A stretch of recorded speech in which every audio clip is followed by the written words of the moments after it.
سبا روژه ده نو ځکه له دغه سیمې خلک د روایتي خوراکونو څخه د ضلع خیبر تاریخي ابشار نه لاندې د لامبا سره د قسمه قسم خوراکونو څخه خوندونه اخلي. په علاقه سلطان خیل کې ایثار نومي ابشار کوم چې له ګرمۍ په موسم کې راشړیږي او ځایي خلک ورته د سیل د پاره راځي.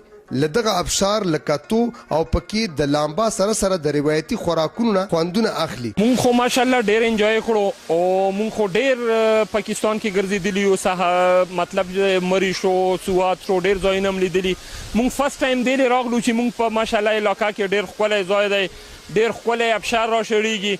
نو مونږ انشاءالله پلانینګ دی چې د 4-5 روژې دلته ماتې کړو مطلب دلته پروګرامونه وکړو. ډېر ماشاءالله مزیدار ځای دی ډېر مونږ دا محسوسوو چې اول خو د کورونا وه دغه د وجې نه مونږ په کورو کې هم بند وو او مونږ یې خیال هم ډېر ساتلو ځان هم او مونږ پیله ځل داسې ابشار وکتو دلته په خپله علاقه کې او ماشاءالله ډېر خوندور دی ډېر خوند هم ترې واخیستو.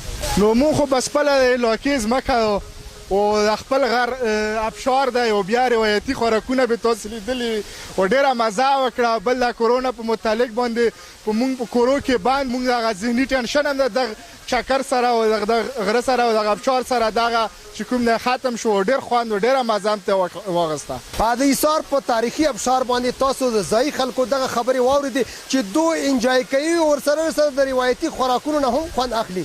د کیمرامین عدنان افریدي سره خلیل جبران، خیبر نیوز.